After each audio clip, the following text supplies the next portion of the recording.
नमस्कार, स्वागत है आपका न्यूज इंडिया में। मैं हूं आपके साथ उमंग माथुर। आपको बता दें कि उत्तरी कश्मीर के कुपवाड़ा में स्थित हंदवाड़ा में आतंकियों के साथ एनकाउंटर के दौरान 5 भारतीय जवान वीरगति को प्राप्त हुए, जिनमें एक कर्नल और एक मेजर रैंक के अधिकारी भी शामिल थे।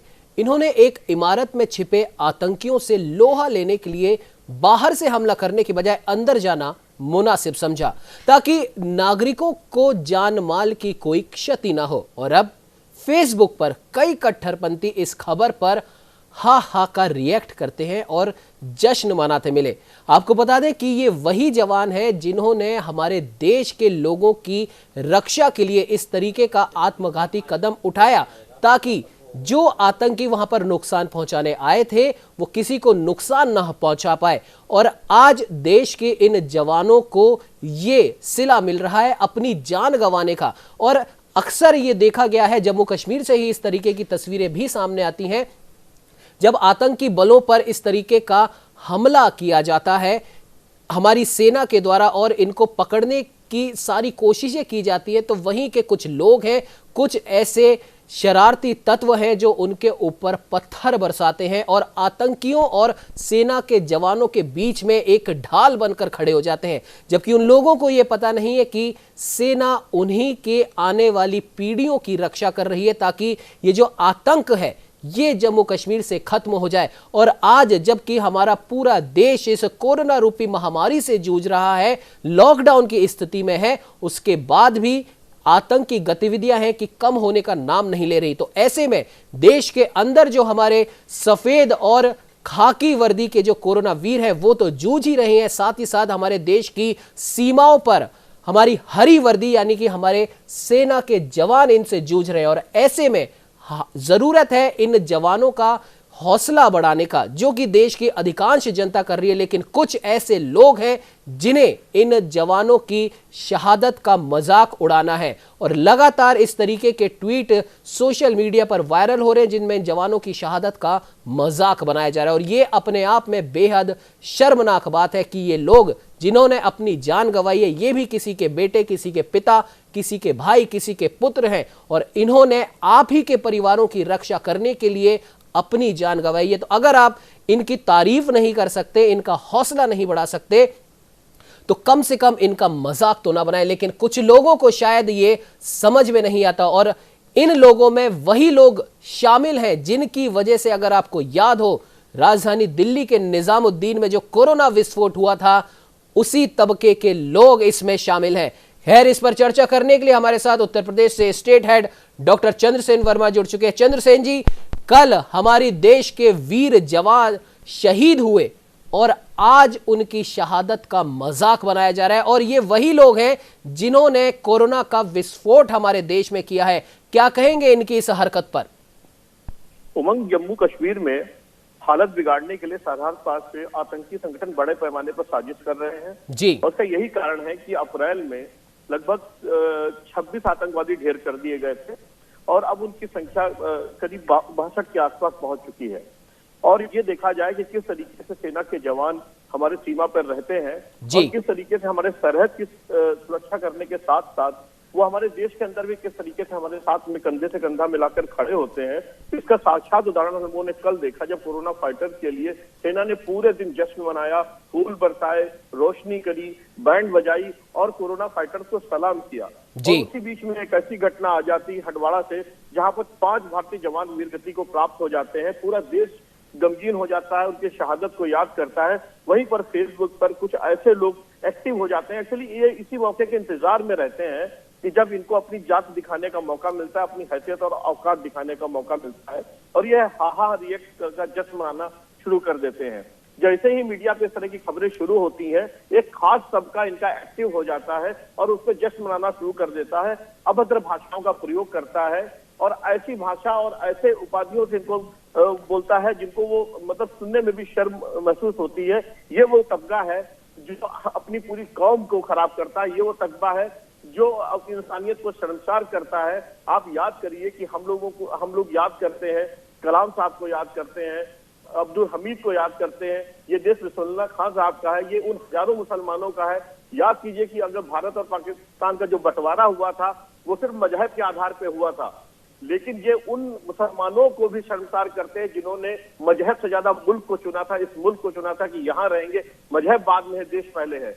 ये वो लोग हैं जो पूरी इंसानियत को शर्मसार करते हैं। और ये बड़े शर्म की बात है कि ये इस तरह की गतिविधियों में शामिल है। जिस मिट्टी में ये पले बड़े हुए हैं, जिन घुटनों पे चल के इन्होंने उस धरती की मिट्टी चाटी है, जिस आबो हवा में ये सांस लेते हैं, ये हमेशा इस मौके का इंतजार करते हैं कि जब ये पूरे देश को शर्मसार करें और पूरी मुसलमान कौम को शर्म से नीचा कर दें। उमंग, बिल्कुल चंद्रसेन जी, आपने सही कहा कि कुछ एक आध लोगों की वजह से, और ऐसे लोग हर धर्म में मौजूद हैं, लेकिन सबसे बड़ी बात यह है कि इन लोगों को यह सोचना चाहिए कि ये किसके खिलाफ ऐसा बोल रहे हैं। अरे ये वही जवान है जिन्होंने आपके परिवारों की रक्षा करी है। ये लोग ये भूल जाते हैं कि जम्मू कश्मीर में जब भी, और ना सिर्फ जम्मू कश्मीर में बल्कि पूरे देश में जब भी कोई ऐसी आपदा आती है जिससे प्रशासन निपटने में नाकाम हो जाता है, तो यही सेना के जवान अपनी जान पर खेलकर इन लोगों को बचाते हैं, इनके परिवार को बचाते हैं, इनके समाज को बचाते हैं। और आज अगर हम बात करें चंद्रसेन जी, ना केवल ये लोग बल्कि जम्मू कश्मीर में जिन परिवारों की रक्षा के लिए इन सेना के जवानों ने एक आत्मघाती कदम उठाया था, इनको भी पता था कि ये कदम उठाना हमारे लिए कहीं से भी सही नहीं है, लेकिन फिर भी अपनी जान की परवाह ना करते हुए इनके परिवारों को बचाया। और आज इन्हीं में से कुछ परिवारों के लोग भी इनकी शहादत पर हंस रहे हैं, इनका मजाक बना रहे हैं। क्या कहेंगे चंद्रसेन जी? बिल्कुल उमंग, देखिए अगर इनको अपनी जान की परवाह होती तो ये अंदर जाते। ये अंदर क्यों जाते? ये बाहर से हमला करते, ये बाहर से ही रॉकेट लॉन्चर का प्रयोग करते और ऐसी मशीनरी का प्रयोग करते कि बाहर से उसको ध्वस्त कर दिया जा सकता था। लेकिन आर्मी के जवानों ने यह भी सोचा कि आसपास जो समुदाय रहता है, आसपास के जो लोग रहते हैं, वो उनको क्षति ना होने पाए, उनको किसी तरीके का नुकसान ना होने पाए। ये जान की बाजी लगा करके उसके अंदर घुसते हैं और उसी हमले में ये 5 लोग मार दिए जाते हैं, जिसमें 4 भारतीय सेना के जवान थे और एक कश्मीर की पुलिस का एक एसआई था। लेकिन मैं आपको बता दूं उमंग, ये खास वर्ग के कुछ ऐसे लोग हैं जो हमेशा इसी बात का इंतजार करते हैं कि कब उनको सेना के लोगों के लिए इस तरह का अभद्र व्यवहार करने का मौका मिलेगा, कब वो इस तरीके से इस शब्दों का प्रयोग करेंगे जो हिंदू और मुसलमानों को बांटते हैं, जो इस बात के लिए ये अपना शर्मसार करते हैं कि पूरी कौम आने वाली नस्लों को क्या जवाब देंगे। आप याद करिए, कुछ समय पहले की बात है कि दिल्ली के नॉर्थ ईस्ट में गोलकपुरी के इलाके में पुलिस कांस्टेबल रतनलाल मार दिया गया था। सीए के विरोधियों ने उसको मार डाला था। दंगाइयों ने पूरे परिवार को उजाड़ दिया था और उनके छोटे छोटे बच्चे जो पूछ रहे थे कि आखिर उनके पिता का क्या कसूर था, उस समय क्या हुआ। उसी समय ये तबका इकट्ठा होता है और सोशल मीडिया पे इस तरह के पोस्ट प्रकाशित करना शुरू कर देता है जो खुद को शर्मसार करते हैं। याद कीजिए उस समय कि जब पूरा देश खड़ा हुआ था उस कांस्टेबल के साथ में सोशल मीडिया पे, तब भी इन लोगों ने इसी तरीके की हरकतें करी थी, इसी तरीके के ये लोग सामने आए थे, इसी तरीके के व्यंग मारे थे, इसी तरीके के गंदे शब्दों का प्रयोग किया था। तो इनकी आदतों में ही शामिल है।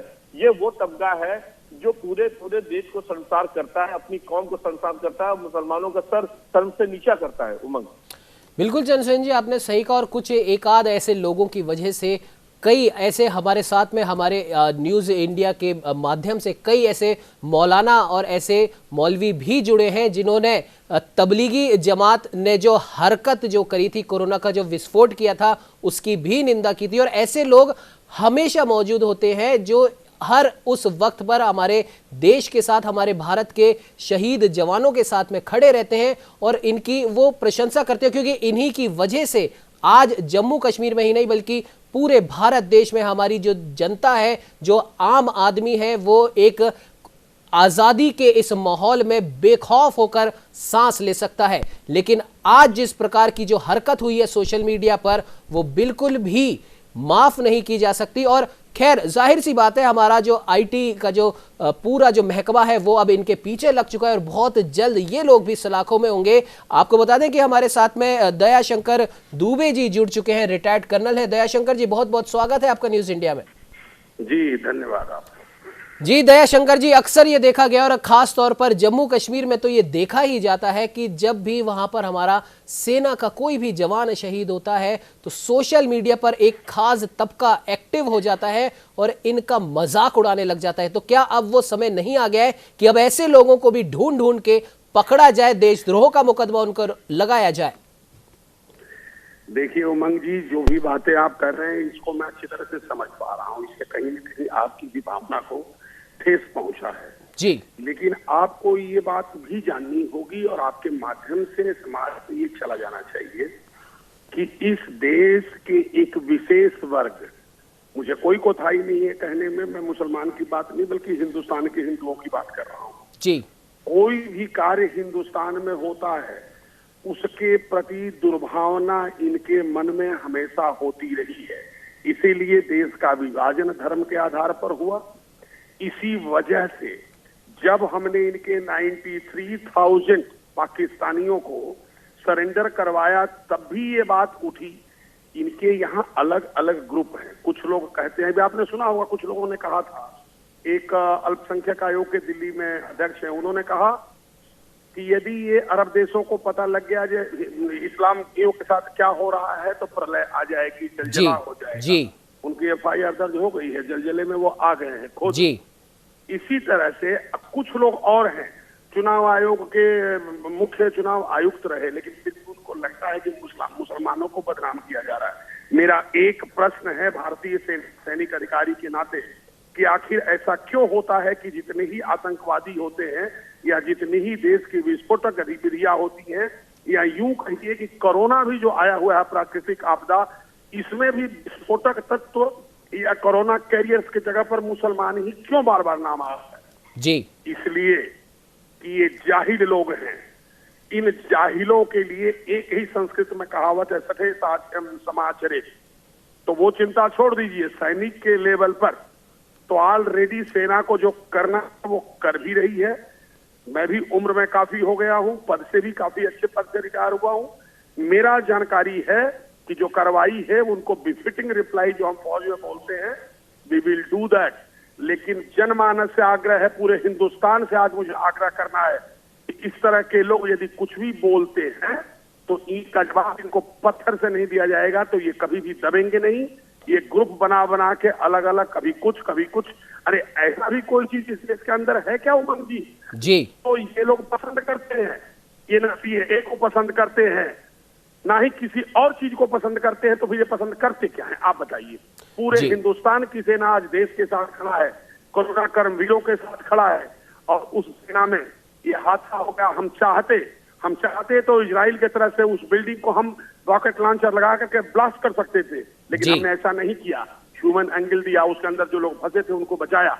और उसके बाद यदि ये जाहिल कहते हैं तो मैं कहता हूं कि ये समाज के सबसे अभद्र लोग हैं। इनकी जितनी भर्त्सना की जाए उतनी कम है। जी बिल्कुल दयाशंकर जी, आपने सही कहा कि ऐसे लोगों की जितनी भर्त्सना की जाए उतनी कम है। और सबसे बड़ी बात यहाँ पर देखने वाली ये है कि हमारे देश में कभी भी कुछ भी अच्छा होता है, हिंदुस्तान की तरक्की की जहां पर बातें आती हैं, तो ना सिर्फ ये लोग बल्कि एक खास तबका है जो इस चीज की बुराई करने लग जाता है। भले ही केंद्र सरकार कुछ भी अच्छा करे, हर उस चीज में बुराई ढूंढ लेता है, सोशल मीडिया पर एक्टिव हो जाता है। चंद्रसेन जी, आपसे पूछना चाहूंगा, क्या अब ऐसे लोगों को, हालांकि हमें पता है, मीडिया के सभी लोगों को पता है, सरकार को पता है, हर एक प्रशासन को पता है कि ऐसे लोग कौन हैं, वो चिन्हित है, और जिन लोगों ने सोशल मीडिया पर भी इन जवानों की शहादत का मजाक बनाया है उनका भी पता है, नाम तक उनके पता है, तो क्या अब इन लोगों पर या इन जैसे लोगों पर देशद्रोह का मुकदमा नहीं चलना चाहिए?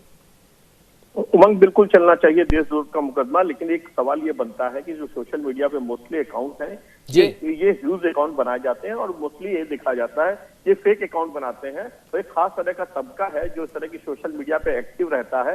इनकी व्हाट्सएप यूनिवर्सिटी बहुत शानदार तरीके से चलाते हैं। इनको पता है कि पढ़े लिखे मुसलमान को ये बरकरार नहीं पाएंगे। इनको ये पता है कि वो किस जगह पर टारगेट करें, बहुत अच्छी तरीके से जानते हैं। लेकिन इनको ये देखना चाहिए कि सेना जो नियंत्रण रेखा व अंदरूनी इलाकों में पूरी तरीके से मुस्तैद है, कश्मीर से सुरक्षा ग्रिड को मजबूत बनाने के साथ साथ वो लोगों को सुरक्षित रखे, वहां के लोगों का इसका भी माहौल बनाया जा रहा है और सेना उस तरीके से लोगों के साथ में खड़ी है।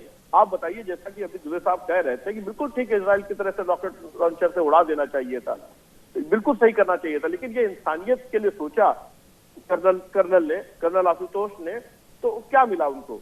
हालांकि उनके बारे में अगर देखा जाए तो उनको साहसिक और वीरता के लिए 2 बार वीरता पुरस्कार मिल चुका है। इतना ही नहीं, आशुतोष कर्नल रैंक में ऐसे पहले कमांडिंग अफसर हैं जिन्होंने 5 साल में आतंकियों के साथ मुठभेड़ में गवाई। कमांडिंग अफसर की बात हो रही है। इससे पहले 2015 में जनवरी में कश्मीर घाटी में आतंकियों से लोहा लेने के दौरान कर्नल एमएन राय शहीद हुए थे। आप याद कीजिए, उसी साल नवंबर में कर्नल संतोष महादिक की भी शहादत, शहीद हो गए थे वो। तो जब पूरा ये इस तरह देश में माहौल है और सेना इस तरीके मुस्तैदी से लड़ी हुई है, सिर्फ वो अपनी सीमा रेखाओं के लिए ही नहीं है, जबकि साफ साफ स्पष्ट रूप से देखा जा सकता है कि किस तरीके से वो जम्मू कश्मीर में खड़े हुए हैं और कुछ सुरक्षित एक वो दे रहे हैं। ये बात साफ साफ इंडिकेट करती है कि हमें अगर आतंकवादियों को सिर्फ उड़ाना है, सर्च ऑपरेशन में उड़ाना था, तो हम बाहर से ही उनको रॉकेट लॉन्चर से उड़ा सकते थे। हम उतने मजबूत हैं, टेक्नोलॉजी उतनी मजबूत है, लेकिन आज वहां के लोगों की क्षति ना हो, उनको किसी तरीके का नुकसान न पहुंचे, इसलिए कर्नल अपने साथियों के साथ अंदर घुसते हैं। उसका परिणाम पूरा देश देखता है। पूरा देश का बच्चा की आंखों में आंसू है उनकी शहादत को लेकर के। आप उनके परिवार के बारे में देखिए, आप उनका अंतिम संस्कार यूपी के थे, यूपी में हो रहा है। आप जरा वहां पर लोगों के रिएक्शन देखिए, लोगों से बात करिए। उनकी छोटी बेटी को देखिए, आखिरी बार जो उसने पिता के गले लगते हुए अपनी सोशल मीडिया पे पोस्ट करी है। क्या गुनाह था उस लड़की का? क्या इन जाहिलों को समझ में नहीं आता? उनका दर्द समझ में नहीं आता? उसके आंसू समझ में नहीं आते? इनको सिर्फ यही करना है, ऐसे लोगों को पहचान करके राष्ट्रद्रोह का मुकदमा करना चाहिए और उनको ऐसी सजा देनी चाहिए कि इस देश में रहते हुए अगर इस तरह की कोई बात करता है, अपने मुल्क से ये बगावत करता है, तो ये किसी के नहीं है, ये अपनी कौम के नहीं है, अपने देश के नहीं है। इनकी पहचान करके इनको कड़ी से कड़ी सजा देनी चाहिए और ये नजीर बनना चाहिए कि जिस देश में रहना, उसकी सेना का सम्मान करना इनको सीखना होगा। उमंग, बिल्कुल चंद्रसेन जी, आपने सही कहा। और अगर जैसे कि अभी दुबे जी ने भी कहा था, इजराइल का उन्होंने एक एग्जाम्पल दिया था, अगर सबसे बड़ी बात यह है कि हमें याद है चंद्रसेन जी, जब हम तबलीगी जमात के ऊपर हम चर्चा कर रहे थे, तब एक मौलाना जी हमारे साथ में जुड़े थे और उन्होंने साफ शब्दों में ये कहा था कि जो लोग भी तबलीगी जमात का समर्थन कर रहे हैं या ऐसे देशद्रोहियों का समर्थन कर रहे हैं और जो बार बार कहते हैं कि हिंदुस्तान में एक खास तबके का विरोध किया जाता है, उन्हें उस तरीके से नहीं लिया जाता जिस तरीके से बहुसंख्यक समुदाय को लिया जाता है। तो उन्होंने साफ शब्दों में, मुझे याद है चंद्रसेन जी, उन्होंने कहा था कि एक बार सिर्फ 1 महीने के लिए हिंदुस्तान से बाहर किसी भी देश में आप रहकर देख लो और जितनी आजादी इस मुल्क में मिली है उतनी अगर आपको मिल जाए तो आप कृपया करके वापस मत आना। ऐसे ऐसे शब्द हमारे ही देश में रहने वाले मौलवियों ने, मौलानाओं ने कहा है, फिर भी ऐसे लोगों को समझ में नहीं आता। और सबसे बड़ी बात, जैसे अभी दयाशंकर जी ने भी कहा कि वो चाहते तो बाहर से भी हमला कर सकते थे, अगर वो ऐसा करते तो उसकी भी बुराई करने के लिए हमारे देश के कुछ लोग मौजूद थे, तैयार थे। तो अब हमारी सेना के पास में क्या रास्ता रह जाता है? अगर वो अंदर जाते हैं तो वो खुद अपने सैनिकों को वीरगति प्राप्त होते हुए देखते हैं, बाहर से अगर हमला करते हैं, एक भी सिविलियन की अगर इसमें मृत्यु हो जाती है तो देश का एक तबका मानवाधिकार की पूरी बात करने निकल पड़ता है। तो ऐसे लोगों से अब किस प्रकार से निपटा जाए चंद्रसेन जी? उमंग, ये जाहिलों की जमात है और ये हमेशा तभी एक्टिव होते हैं जब ये देखते हैं कि भारत में कुछ बड़ा होने जा रहा है। ये उसी समय एक्टिव होना शुरू हो जाते हैं। कल जब कोरोना फाइटर्स के लिए सेना ने पूरा दिन अपना लगाया और जगह जगह पे इस तरह का आयोजन करे, तब इस तरह की घटना वहां से होकर के आती है। हालांकि ये सर्च ऑपरेशन में ही कैंप पे के जी चंद्रसेन जी, माफ कीजिएगा, आपको बीच में रोक रहा हूं। दयाशंकर जी भी कुछ कहना चाहते हैं। जी दयाशंकर जी। मुझे 2 आग्रह करना है जी जी कि जब भी आप देखेंगे ये मुसलमान कम्युनिटी, मैं सबको नहीं कह रहा हूं, लेकिन कतिपय लोग किन्हीं कारणों से हर हिंदुस्तान की अच्छी एक्टिविटीज का विरोध करते हैं। दूसरा, जिस जगह पर आप अभी बैठे हैं वो वीरों की धरती है, वहीं से होशियार सिंह जी आते हैं। अभी बात हो रही थी कमांडिंग अफसर की, जी पीवीसी होशियार सिंह जी उसी से आते हैं। जी आप जानिए कि ये व्यक्ति कौन है जिसके बारे में ये दोस्तों इस तरह की बात करते हैं। यदि आप बात करें इन अफसरों की तो ये दोनों अफसर ब्रिगेड ऑफ गार्ड्स, जो कि हिंदुस्तान की इन्फेंट्री की सबसे अच्छी बेहतरीन जुझारू पलटन होती है, उसमें से ये एक है। जी मेरी भी पलटन है जिससे आते हैं होशियार सिंह जी, ग्रेनेडियर रेजिमेंट। हम लोग इन्फेंट्री के लोग हैं, अपनी जिंदगी को हाथ में लेकर के अपने देशवासियों को बचाते हैं। लेकिन कष्ट तब होता है जब इन हरामखोर जैसे लोगों को, मैं क्षमा चाहूंगा इस भाषा के लिए, लेकिन ऐसे हरामखोरों के लिए हम अपनी जिंदगी दांव पर लगाते हैं। हम बाढ़ में घुसते हैं, हम पानी से इनको डूबने से बचाते हैं, हम इनको खाना बांटते हैं, हम इनके लिए समाधान योजना लाते हैं। जम्मू कश्मीर के अंदर मैं रहा हूं, मैं जानता हूं चीजों को। ऐसे लोगों को करके हम अपने आस्तीन के अंदर सांप पाल रहे हैं। इसका पूरे हिंदुस्तान को दुख होना चाहिए। और रही बात उत्तर प्रदेश की, तो उत्तर प्रदेश के ये दोनों ही अधिकारी हैं। और आपको बताऊं, हमारे प्रदेश के यशस्वी मुख्यमंत्री ने तुरंत 50 लाख रुपए सैंक्शन करके और सम्मान पूर्वक उनका अंतिम संस्कार हम लोग करने जा रहे हैं। हालांकि हम लोग अश्रुपूरित उनको श्रद्धांजलि देते हैं, लेकिन इन लोगों को आगाह करते हैं कि be ready, we will give you a befitting reply at the appropriate time of own shooting ground, there is no doubt about it. Jai Hind. बिल्कुल दयाशंकर जी, आपने सही कहा और हमें अब इस सभी चीज़ों के लिए हमें भी तैयार रहना चाहिए और ऐसे लोगों को चिन्हित करके, इनको आइडेंटिफाई करके ऐसे लोगों को तुरंत जेल की सलाखों के पीछे डालने के लिए हमें भी अब प्रयास करने पड़ेंगे। आप हमारे साथ में जुड़े इस चर्चा में, उसके लिए आपका बहुत बहुत धन्यवाद।